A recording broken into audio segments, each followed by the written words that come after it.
So the filter is working really well. This black pipe here, this is what comes from the pool and the barracuda. As the barracuda pumps, I've reduced the level what it drops back into the pool, so the pressure allows the water to reach this first drum, and as the ball valve goes up down as we use the water, it tops up the system automatically and it all comes level because the water stays level, and we have clean, living, drinking water coming out of the fourth drum. And here I'm going to give you a test.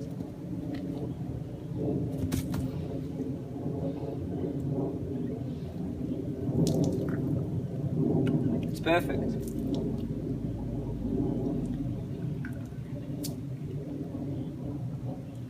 The water is refreshing, living, and tastes fantastic. So that's to show you how any pond or even fertilized water that's toxic, can be cleaned with a simple wetland and a biochar filter that I've learned from a PhD scientist from America on how the micropores of the biochar can trap any E. coli or fertilizer or even arsenic, as well as heavy metals, and trap it in the pores. So every 3 years I'll have to replace the biochar, but it's a really quick process that takes in rainwater, whether stored in your pool or rainwater tank.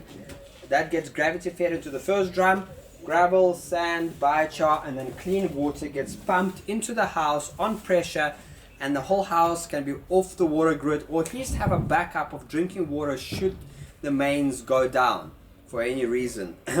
And the beauty about this is that I had this water tested, and the water quality is phenomenal, between 100 to 200 times better than tap water coming out of standard city tap. And did you know that city water is generally, in a lot of cities, is recycled sewage with all the chemicals and everything that people throw into the toilet? It's recycled water with liquid chlorine pumped back into you with added chemicals, so your pipes don't clog up. And in a lot of cities, the pipes are still asbestos pipes pumping chemically infused water, was heavily laden with everything you can possibly think of. And obviously clean, safe for drinking because of chlorine, but it's not really safe, so it's a slow death that we're going through. But now this water is phenomenal. It's catching your own rain, treating it. I know even city rain with pollution, this filter is able to get everything out, everything, and provide 300 liters a day of fresh drinking water. This system will be able to treat all your rainwater forever. Once in 3 years you rechange the biochar. It will get your rainwater to superb quality. Okay, so what you'll need to construct a biochar filter is the following. You will need 4 of those 200 litre barrels as seen in the photos. I've used second-hand glucose drums. They come really cheap. I think we even paid $10 a drum, and glucose is, it's all the sweet, so it's once rinsed out, it's harmless. Then we will require a bundle or 2 bundles. And it's hard to say how much because we had some biochar left, and which is great, you can always use it on your soil, but 2 bundles this high of hardwood, and it's little slats. They don't have to be perfectly straight, but untreated, so raw as Earth, Mother Nature intended. 2 to 4 centimeters in length, in diameter. So 2 bundles about this high. We're going to be burning that to make our own biochar. To complete the burn, we will require 2 oil barrels.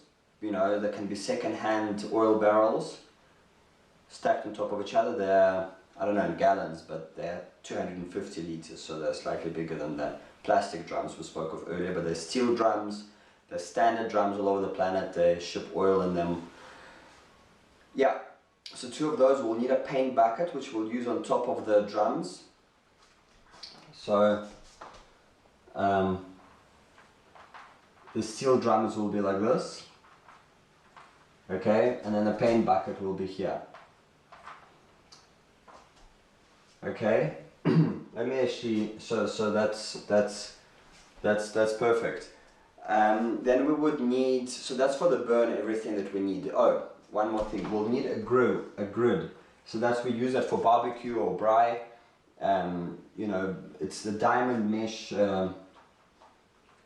diamond pieces about this size. So it's a diamond mesh that runs across, and we'll have to, so it's 2 of them. Quite a heavy gauge one, because that has to sit at the bottom here and support all the wood that will be filled up here.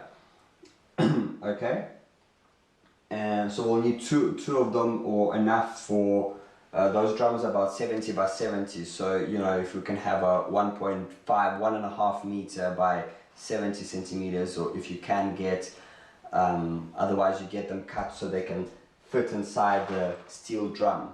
That will be perfect, but otherwise we'll use an angle grinder for that. So that's for the burn, all we require. We'll have bricks standing at the bottom. Top view would be something like that. 6 bricks, doesn't matter, or 4. 6 is more stable. 6 bricks, and then the drum will be standing on top of that, and it will allow an updraft to come in. Okay. I will explain the burn closer to the time, but I'm just going through all the pieces that we'll require. So it's 6 bricks, the grid, 2 drums, and the paint bucket. Then on the side of the BioChar, we would require 4 drums, as spoken of just now. Okay, we would require the PVC fitting, which I'll give you in detail, a whole list with this list, exactly the specs and all closest available in your country. So we'd need a toilet bowl valve, 1 toilet bowl valve, standard one with a plastic ball. I used a copper ball because I just think copper is a bit more eco-friendly in terms of water, copper. But you know, plastic ball is fine, so it's a simple mechanism that will sit at the bottom here. Okay, we would need 1 non-return valve that we'll place in here. Non-return valve, that's a 20 millimeter non-return valve. I'll show you how it all looks. Then we would require a whole bunch of PVC fittings, as I said, that will link all of this up. And we would require shade nets. Yeah, the shade net I would say would need 3 meters by 3 meters. You get it, and it's 3 meters wide, and we can get the 80% gauge. So it blocks out 80% of sun, so it's quite a dense shade net. 60 to 80. I would actually get half of that in 40 shade net and half of it in 80 shade net, just so we can also double it up as screening when sifting and cleaning sand. Then we would need 5 millimeter plastic mesh. I'll show you what that looks like. So it's got 5 millimeter holes, and that we'll use to screen out sand. Would also need 1 centimeter holes plastic net.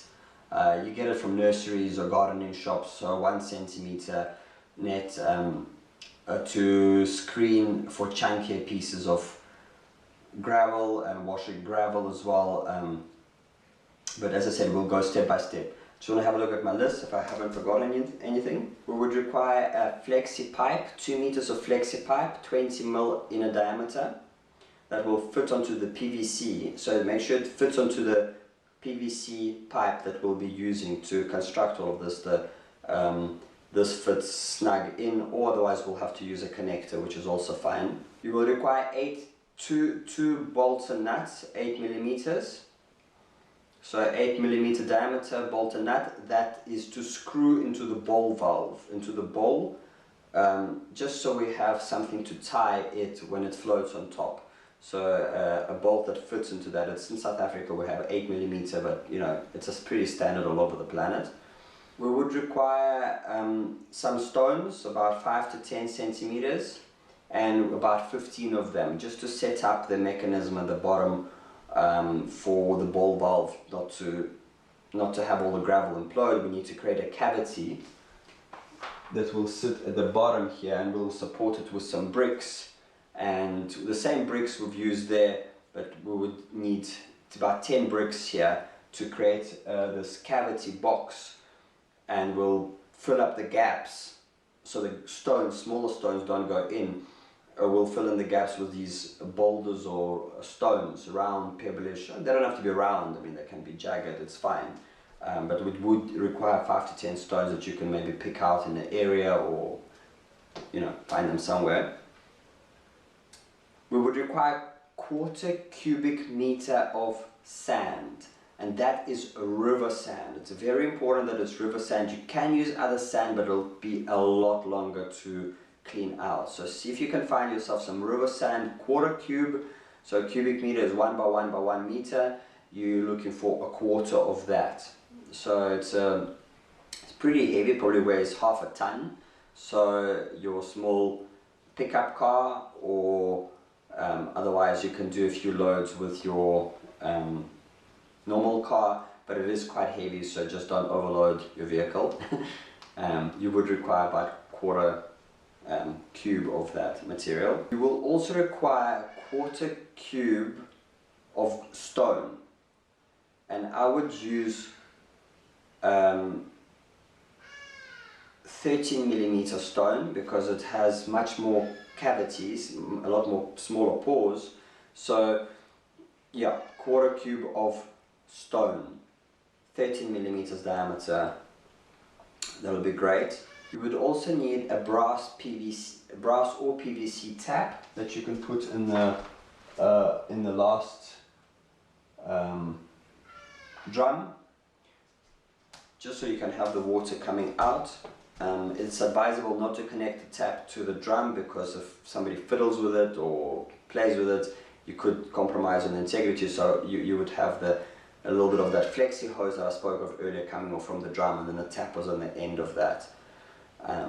Yeah, it's the right way to do it, as we have been taught. So when it comes to drums, as I said, we've used the glucose drum. If you are buying a new drum, buy the one with a screw lid. It's a nice, you know, you get them in blue color or green, but it's a lid that you can screw on, and then your system is real clean, and you don't have to make any covers on the top to protect from debris falling in or outside forces. So get those screw lids, otherwise, well, obviously it comes at a much heavier price, brand new drum, but otherwise the glucose drums are just perfect, or you know, second-hand drums, as long as they didn't have anything chemical and toxic inside them, because sometimes it does penetrate into the walls of plastic. And when it comes to biochar making, as I said, we can get those slats, but there are methods of making biochar from the pellets, which are already tiny little pieces. The little cylinders, they have used them in this new age stoves, pellet burners. So those pellets, if you burn them, and you can activate them so it acts like biochar, it becomes like biochar. It becomes actually biochar, and it's already cut for you, made, trimmed, so in a small size. So you could use that, although I don't have any experience with that, so I've just gone with traditional method of wood, and I've used alien wood, in my case wattle, which nobody wants, and I got it literally almost close to nothing. Yeah, and it was chopped for me in the sizes, and that's so I could travel with it. You'll need about 10 meters of nylon string, which is 2mm nylon string, or even 3mm, that's fine, or if you've got something lying around, but make sure that it's something that cannot biodegrade, because we will use it to support this ball valve, so it floats and gives the message to the ball gives the message to the ball valve, to the toilet ball valve, to stop the water, and that can't biodegrade because we're building for a filter for 10 years, 20 years plus. So that's about it. You will have the list downloadable below, with everything tapped out, including the PVC fittings and elbows and smaller valves that you require for all this operation. You'll also have a good photo below that you can see exactly, and you will have a 2-scale diagram that I drew up on a centimeter paper, and 1 centimeter is 10 centimeters in real life, just so you see exact construction. We have on the sanders here, we do have an optional valve here that is not used by any of my systems or the systems we've been taught, just on the larger system, because it's easy enough to just bucket all this water out. But I will be speaking about it later, but there is a biofilm that forms on top of this sand layer, and if you stir that up, that biofilm is very healthy. It adds additional treatment, and it's like a slime layer. It's called Schmutzdecke, it's the German word for it. But it does slow down filtration after a while, so if you're feeling that your filter is quite slow, you stir this layer up and you could blast it out, or you could bucket it out. So an optional valve is not included in my list, but you know, see how you go, and if you need it, you could always blast it out. And of course, this water can be guided to your vegetables.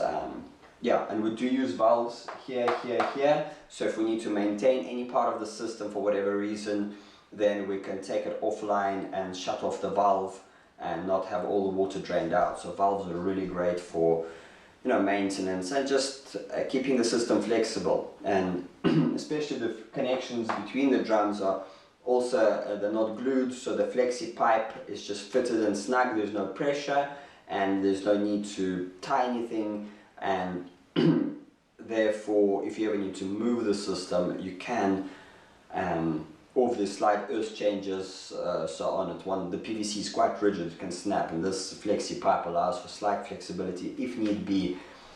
Great for the system. So that's about it for everything that you'll require. And now we're going to go into the next step. I look forward to seeing you in the next video. Okay, so let's talk about the first drum, which is the upflow gravel filter. And what happens there is the microbial activity that forms between the stones, in the areas, in the gaps between the stones, that adds to the cleaning mechanism. So it obviously busts out the larger pieces. It's not, you know, perfect cleaning obviously, but it's a great start. And also stones, of course, add quite a nice mineralization element to the water. So we have used 13 to 19 mil stones, and there's not much that needs to happen there between just cleaning it. You just want to wash it of all the dirt. So we used either a bathtub, well, outside steel tub or plastic tub, wherever you've got, and 2 people, you know, this 3 people job is much easier because one can load, but it can be done even with 1 person. So, but if you've got 3 people and you want to move pretty quickly, then 1 person loads, and you dip it into the water, you rinse it out, dip it again, rinse it out, and then you put it to the side, and then you do that a few times, well, to next batch, until you have enough of, you know, I don't know how many buckets we did, but it's 100 liters. So you basically want to fill half of these blue barrel, half of the blue barrel with the concrete stone, and you want to make a bit extra for the second drum and the third drum, because about 8 centimeters or so sits at the bottom to allow for that water to go through into the next drum without blockage. So yeah, you just need to gauge a bit. So that's why I said you'll need a quarter cube, just to be safe, of 13 millimeter stone. So that's on the stone side. Okay, so you've got the toilet bowl valve will sit here in a box that you make out of bricks and pebbles that will support it, and then the gravel will sit basically all the way to a point, and you've got a detailed 2-scale diagram where that gravel sits. And then from here will be a PVC pipe that will have the string so it doesn't get wrapped by gravel. So the string will be in the middle of this PVC pipe, and the PVC pipe will just stick out 2-inch, 50 ml, and then the ball valve will sit here, letting the drum know it's full. Otherwise, without it, will just keep on flowing. So that's the stone specs. The sand specs, okay, so maximum size 2 to 3 millimeters. Minimum size is, ideal size is 0.15 millimeter to 0.4 millimeter. That would be ideal size. But rule of thumb with the sand is this mustn't be too big, obviously not bigger than 2 to 3 millimeters, and it mustn't be like powdery, like clay, like, you know, once you've cleaned it, it's tiny little stones, but there are tiny little stones. It's not mist clay that just murks up all the water. You don't want that at all. So keep to that rule of thumb. And we've used 1 millimeter screen, which you get from the nursery for that, which also is on your list of ingredients to get. And we've just cleaned it up, as well as we used a shade netting to wash it. So we'll be giving you a practical aspect of how done in the videos attached to this video. So that's the sand spec. Source your sand locally. River sand is best, as mentioned earlier, for quick convenience, because the river has already washed out all the clay and tiny little particles. Yeah, organic microorganisms, they start growing in between the sand particles. So, and all sand particles, they're a variety of sizes. So some are like this, some are like this. So they're a bit different, you know. They're not uniform 1 millimeter little round balls. That, you know, nature doesn't work like that. Not at this instant. So this is obviously zoomed in quite a lot.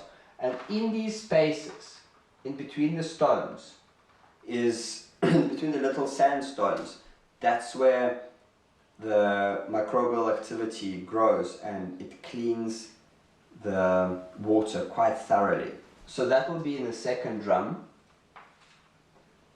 And on top of this sand, so the sand will be about here, on top of the sand, that's the slime layer that forms. It's called Schmutzdecke.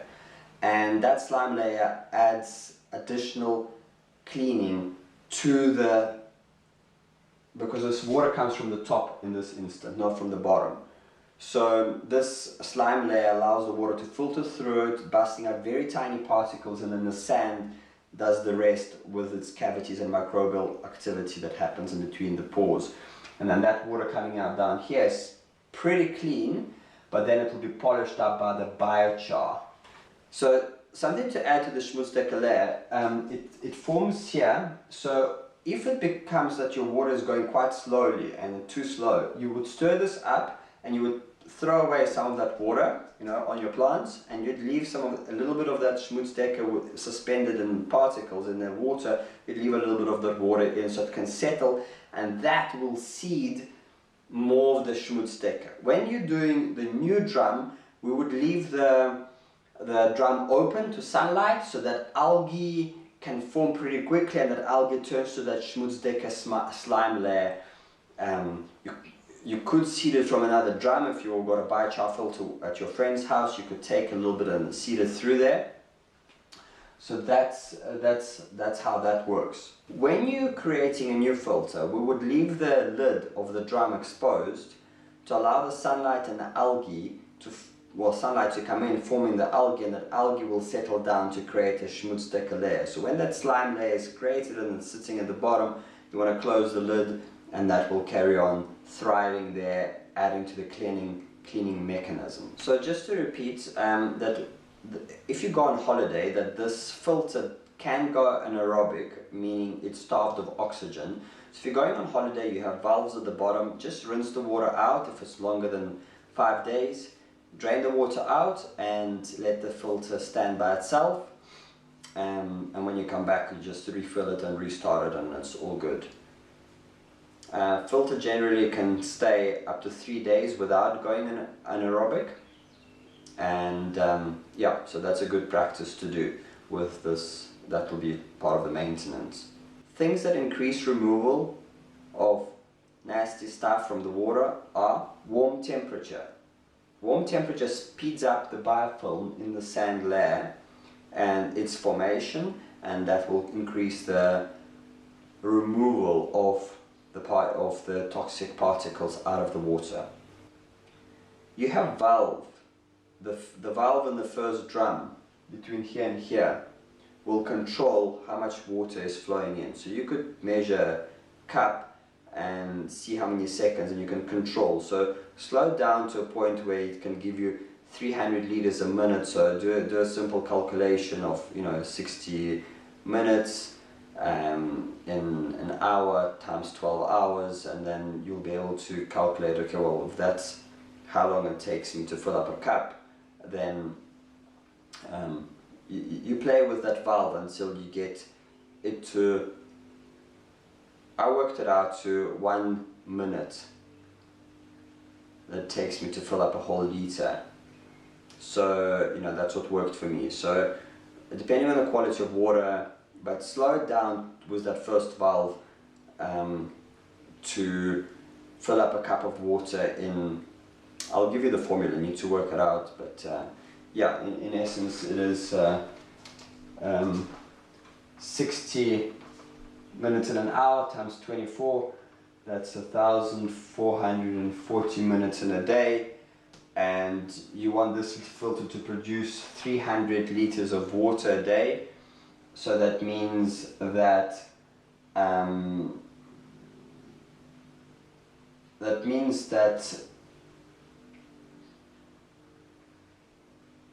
a liter of water must be filled in every 4.5 minutes, roughly. So a cup of water should be filled in, 200 milliliter mug of water should be filled in 1 minute. So that's roughly the speed. 1 mug of water, coffee cup of water per minute. And then you should be good, but you can play a bit more or less from that, and obviously test the water quality.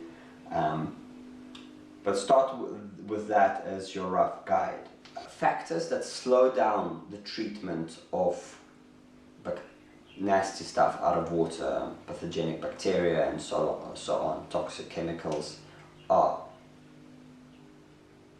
way too many solids to start off with. They block up the biochar. So as I said, if it's quite yucky water, have a preliminary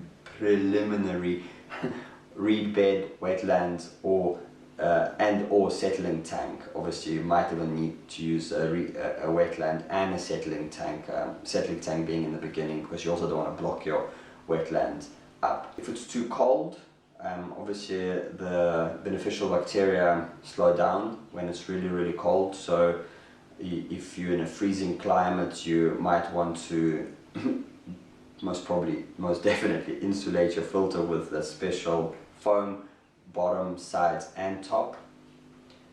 Create a cage for it, pack some straw, or have the filter in your garage. Again, have it protected from extreme cold, and obviously in freezing temperatures not much action happens. So you want to keep your filter, I don't know exact temperature, but I would estimate at least 15 degrees Celsius plus. I'd need to do a bit more research on that, but cold temperatures slow down the filtration process. And also, if you have too many pathogens and viruses entering, so if the water is really stiff with these toxic matter, and particularly pathogens and viruses, they will slow down the filtration process. They'll block up the biochar filter much quicker. So if you got really bad water to start with, I would, as I explained, a settling tank if it's got too many particles. But if it doesn't have too many particles, but the water is just got a lot of pathogens and viruses, and you know that for sure, or it's from somebody's been you know, going to the toilet into the water, but it's clear, but it's still got the E. coli and all of that nasty stuff, then you'd want to put it through a reed bed, and then I would test the water after the wetland, and if it's still nasty, you know, the BioChar filter will handle some of the stuff, but you can't throw everything in it. Preliminary filtration with a reed bed or wetland is a great way to start, especially if you have E. coli and nasty stuff in the water. But the BioChar filter will take that out, but up to a point. It will take all of it out, but if your water's got a lot of pathogens and viruses, then the BioChar will need to be replaced more often. Something else to consider, that for this filtration to take place, the tanks have to be on the same level. So I would suggest either putting a compactor earth, either put a concrete slab, or I've used some stepping stones from the nursery. I lay them out and I put my drums on that, or bricks, but definitely compacted soil. You don't want drums starting to differentiate in height, because then it will not work in terms of the levels and gradients. And you know, of course, the tanks can topple over full of heavy water and stone, but generally, most definitely have a level surface to start with where you're placing your tanks. So that's about it on the sand side, and in the next video we'll be showing you about the BioChar, how to make it, how to burn it, and a whole bunch of information about it. So I look forward to seeing you in the next video.